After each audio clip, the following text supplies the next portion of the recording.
Bonjour à toutes et bonjour à tous, très chères auditrices et très chers auditeurs. Bienvenue à tous chez Astro Curieux et bienvenue aux nouveaux abonnés. Alors la playlist des trous noirs pour les nuls donc est terminée, comme vous l'avez constaté. Je vous laisse une semaine donc jusqu'à vendredi pour que tout le monde ait le temps de répondre à toutes les questions et de participer un maximum, même si effectivement j'ai déjà une vue sur les quelques abonnés qui se démarquent des autres. Mais bon, rien n'est perdu, vous pouvez quand même jouer. Je vous ai balancé il y a pas très longtemps un épisode de SF sur Stranger Things.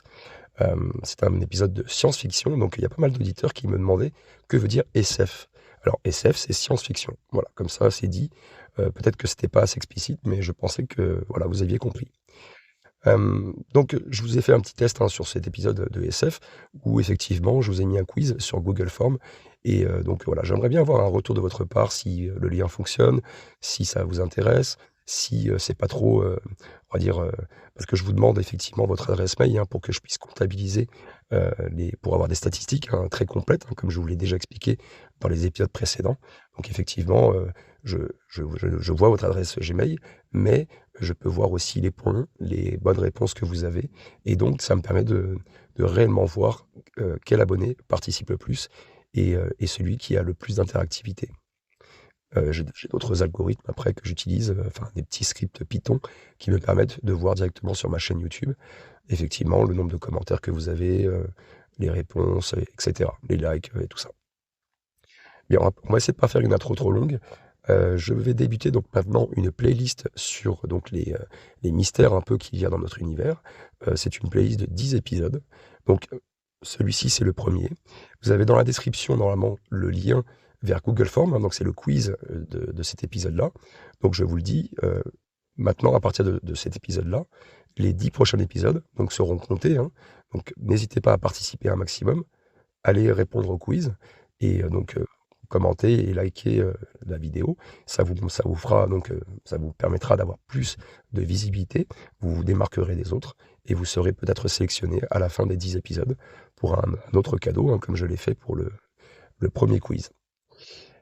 Et donc j'y pense justement vendredi, donc normalement si tout va bien, vous avez donc, la vidéo récap, celle que je vous ai promis, qui répondra en fait à toutes les questions et toutes les interrogations que vous pourriez avoir sur tous les quiz, de la playlist des trous noirs.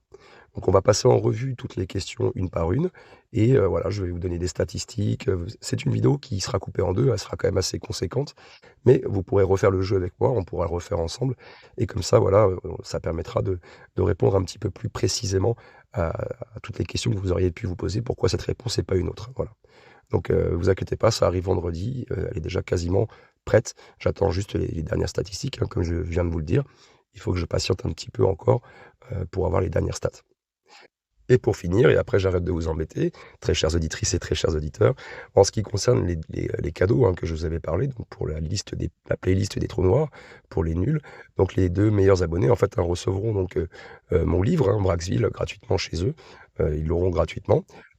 C'est la version, donc, noir et blanc que je vous offre et vous aurez aussi une autre surprise un peu plus personnalisée de ma part, puisque moi je suis artisan et donc, voilà, vous aurez, un petit cadeau, personnel de ma part.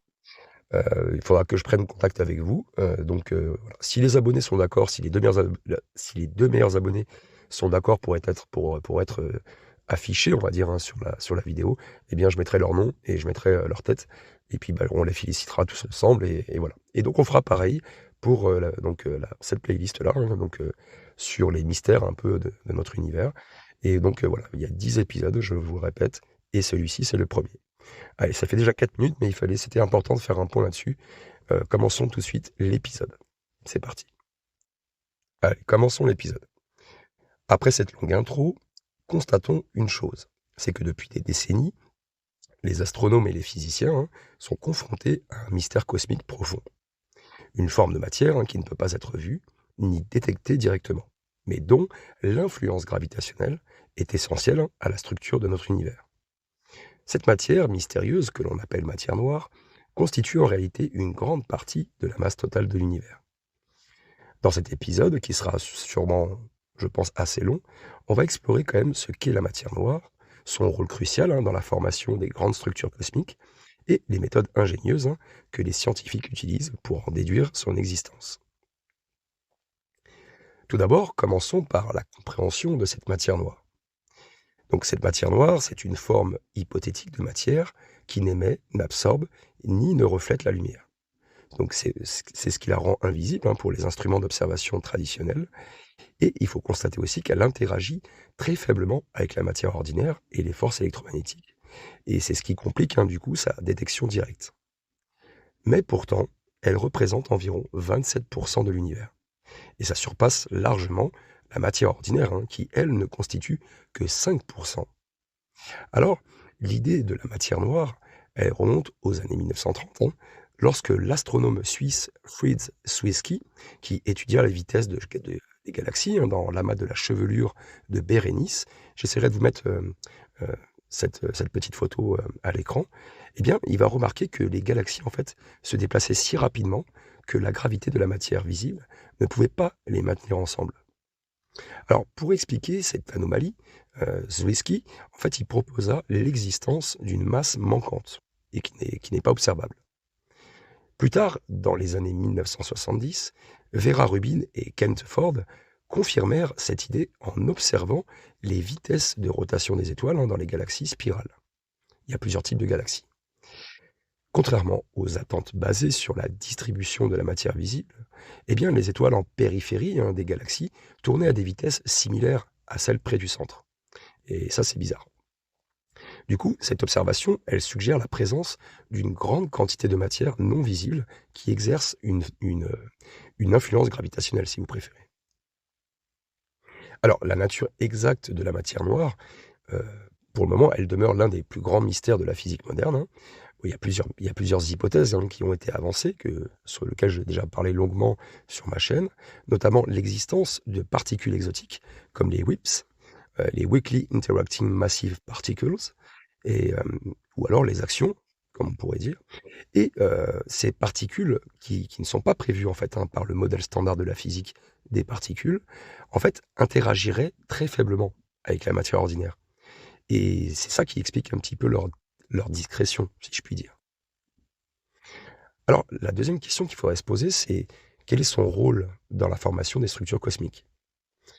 La matière noire, elle joue un rôle fondamental dans la formation de l'évolution, hein, des structures à grande échelle de l'univers, telles que les galaxies, les super amas de galaxies. Et peu après le Big Bang, il faut comprendre un truc. C'est que l'univers, il était déjà rempli, enfin, du moins, il était déjà rempli d'une soupe chaude et dense de particules. Donc les légères fluctuations de densité dans cette douce soupe primordiale, eh bien, elles ont servi de graines pour la formation des structures ultérieures, donc qui se sont formées après. Donc la matière noire, en raison de sa masse considérable et de son interaction gravitationnelle, en fait, a amplifié ces fluctuations, un peu comme des grumeaux. Et voilà, cette matière noire, elle a amplifié cette fluctuation des grumeaux. Donc elle a commencé en fait à s'agglomérer en halo. Vous voyez, ça attire donc la matière ordinaire par la gravité, et cette matière ordinaire, qui est principalement constituée d'hydrogène et d'hélium, s'est refroidie et a formé des nuages moléculaires. Et ça a donné naissance en fait aux premières étoiles et aux premières galaxies. Donc, ce qu'il faut comprendre, c'est que sans cette matière noire, le processus de formation des structures, il aurait été beaucoup plus lent. Et l'univers tel que nous le connaissons, hein, il n'aurait pas probablement eu le temps de se former pour simplifier, en 14 milliards d'années. Alors, nous avons des simulations cosmologiques, hein, qui modélisent l'évolution de l'univers en incluant la matière noire et donc en gros en reproduisant avec précision la distribution, hein, qui est observée des galaxies et des superamas de galaxies. De plus, la matière noire, elle influence la dynamique interne des galaxies. Elle forme donc un halo massif qui entoure les galaxies, et c'est ce qui affecte la vitesse de rotation des étoiles. Comme mentionné précédemment, c'est cette influence qui a conduit à la déduction initiale de son existence. Passons au troisième point, celle de la méthode de détection indirecte de la matière noire. Puisque je vous le rappelle, on ne peut pas la voir, elle est invisible, hein. Donc, étant donné que la matière noire n'interagit pas avec la lumière, les scientifiques, ils ont dû développer des méthodes indirectes pour en détecter sa présence et même étudier ses propriétés. Donc l'une des principales techniques, c'est l'observation des effets gravitationnels qu'elle exerce sur la matière visible. Donc la lumière est le tissu de l'espace-temps lui-même, un peu comme les trous noirs. Nous avons aussi les courbes de rotation des galaxies. Quand on mesure la vitesse de rotation des étoiles à différentes distances du centre galactique, eh bien, les astronomes ont constaté que les vitesses restaient élevées, même loin du centre, ce qui est plutôt bizarre, où la matière visible est moins dense. Donc cette observation, elle suggère la présence d'une masse supplémentaire sous la forme d'un halo de matière noire. Nous avons aussi les lentilles gravitationnelles. La théorie de la relativité générale d'Einstein, elle prédit que la masse dévie la trajectoire de la lumière. Donc les amas de galaxies qui contiennent une énorme quantité de matière noire peuvent agir comme des lentilles gravitationnelles. Et cela déforme de facto et amplifie la lumière des objets qui sont situés derrière eux. Donc, en analysant ces déformations, les scientifiques ils peuvent cartographier la distribution de la matière, et y compris la matière noire. Nous avons aussi un autre terme qui va peut-être vous paraître compliqué, mais on en reparlera dans un prochain épisode de cette playlist. C'est l'anisotropie du fond diffus cosmologique. Alors, le fond diffus cosmologique, c'est le rayonnement résiduel du Big Bang. Donc les petites variations de température dans le fond diffus cosmologique fournissent des indices sur la densité et la composition de l'univers primordial. Ces observations par des satellites comme Planck ont permis de déterminer avec précision les proportions de matière noire, de matière ordinaire, de matière noire, oui, et d'énergie sombre dans l'univers. Nous avons aussi un autre terme que nous allons parler encore dans la playlist, c'est l'oscillation acoustique des baryons. Alors ça peut paraître compliqué, mais ne vous inquiétez pas, soyez patients, dans les prochains épisodes, on en parlera un peu plus dans le détail. En fait, il s'agit de motifs réguliers dans la distribution des galaxies, résultant des ondes de pression dans le plasma primordial. Et donc l'étude de ces oscillations, elles aident à comprendre l'influence de la matière noire sur la formation des structures. Et après, bien sûr, nous avons les expériences de détection directe et puis nous avons aussi les collisionneurs. Donc il y a des labos souterrains ultra sensibles qui tentent de détecter les rares interactions entre les particules de matière noire et la matière ordinaire. Parallèlement, on a des collisionneurs de particules comme le LHC au CERN qui cherchent à créer ou à détecter des particules candidates à la matière noire. Donc vous comprenez bien que la matière noire, à notre époque, elle demeure l'une des énigmes les plus captivantes de la cosmologie moderne, et bien que nous ne puissions pas la voir, son empreinte, elle est omniprésente dans l'univers. Elle influence la formation des galaxies, des amas de galaxies, et la structure à grande échelle du cosmos.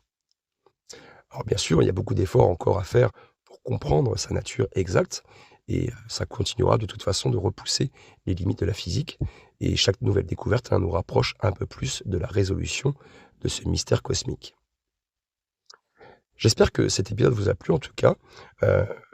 Il est assez court, mais je pense qu'il y a beaucoup de choses sur lesquelles j'aurais pu préciser encore plus. Mais comme je vous l'ai dit, ce sont des épisodes que j'essaie de concevoir pour un large public. Et donc, dans cette nouvelle playlist, des mystères de l'univers, nous allons explorer donc certains des termes que je vous ai déjà expliqués ici.